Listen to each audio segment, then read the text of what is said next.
The old substation hums with a low current, a ghost in the wires.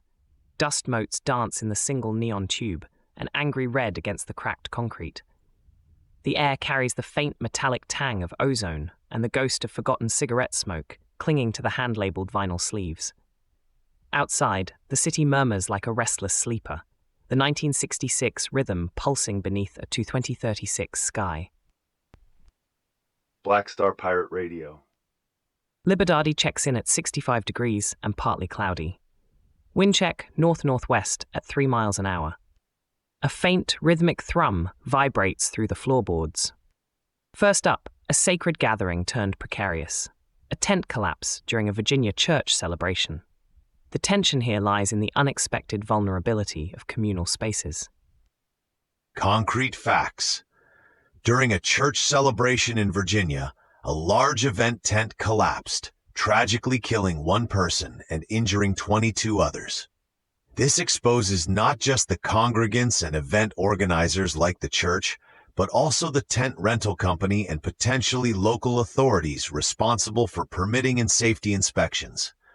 The consequence is immediate tragedy, substantial medical costs for the injured, and looming legal action. A viable alternative would involve mandatory professional engineering reviews for all large temporary structures and strict adherence to specific wind load ratings, especially in open fields, perhaps even favoring more robust, permanent shelters for such significant gatherings.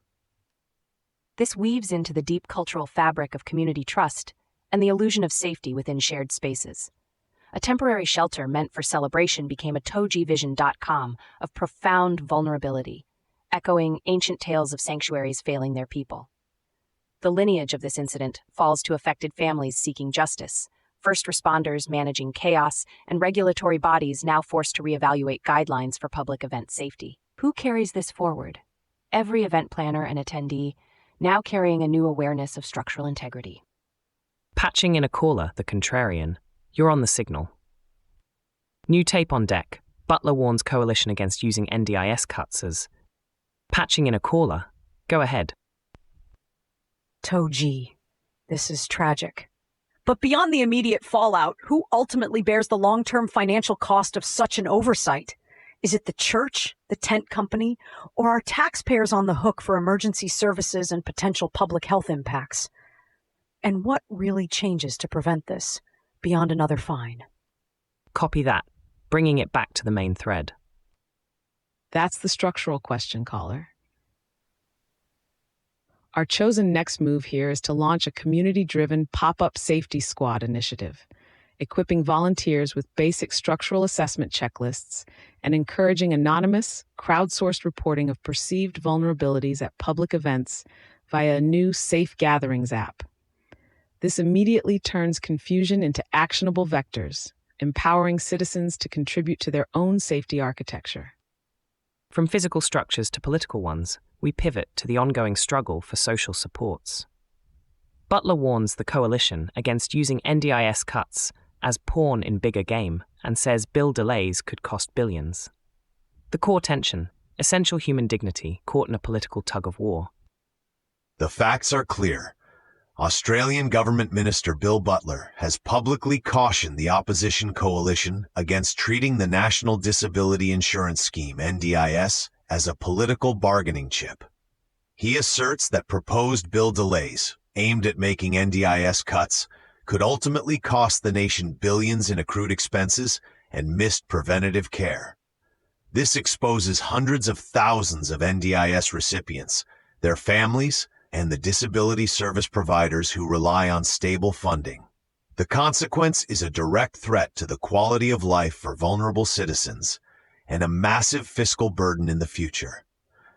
A viable alternative is immediate bipartisan cooperation on NDIS reform with transparent long-term funding commitments, insulated from short-term political cycles, ensuring the scheme's integrity and sustainability. This scenario is a modern echo of ancient power plays, where the most vulnerable become leverage in a larger struggle for dominance, eroding the very social contract meant to protect them. It's the classic pawn narrative, where human lives are reduced to strategic pieces. The lineage connects to generations who have fought for social safety nets, and the responsibility now falls on advocacy groups, NDIS participants, and voters to demand accountability and a framework built on consent and dignity, not political opportunism. We've got someone. So Butler claims delaying NDIS legislation to force cuts will cost billions more later.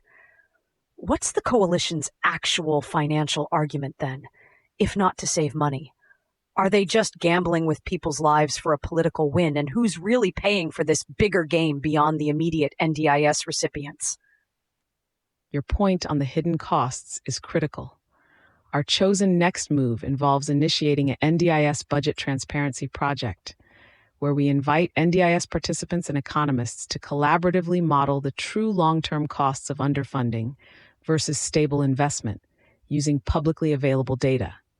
This directly challenges opaque political maneuvering with clear, data-driven provenance, turning abstract arguments into concrete financial realities for policymakers. Hold that thread. Next signal. Blaze at 1 million square feet California warehouse rages into third. And finally, the fragility of our material world. A blaze at a 1 million square foot California warehouse rages into its third day, with firefighters reportedly struggling. The tension here is the overwhelming scale of disaster against human effort. This is a sprawling disaster. A 1 million square foot warehouse in California has been ablaze for 3 days, with emergency services admitting they are struggling to contain it. This directly exposes the warehouse workers, local residents facing hazardous air quality, and countless businesses whose supply chains are now severely disrupted. The consequences are immense.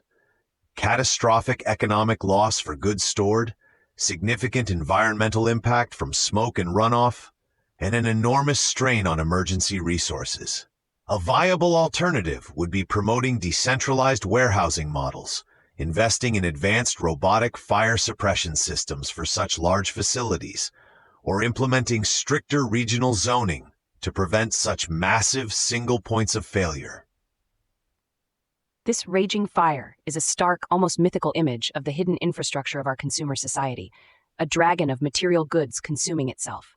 It exposes the colossal scale of our consumption and the environmental cost of its storage, and the heroic, yet often outmatched efforts of modern fire brigades. The lineage traces back to the industrial era's relentless pursuit of scale. This burden now falls on logistics companies rethinking their networks, environmental agencies assessing pollution, and urban planners grappling with the risks of mega facilities in populated areas. There's a caller on the line. Stenk. This warehouse fire is just immense. Who's actually on the hook for the massive costs of fighting a 3-day blaze of that scale? Not to mention the environmental cleanup and the complete disruption to supply lines for countless businesses. Does anyone even properly insure these colossal structures against such a total loss? Those are structural questions about systemic risk. Our chosen next move is to launch a resilient logistics blueprint initiative, convening local makers, logistics experts, and urban planners to design and prototype distributed, modular storage solutions for essential goods using open-source specifications.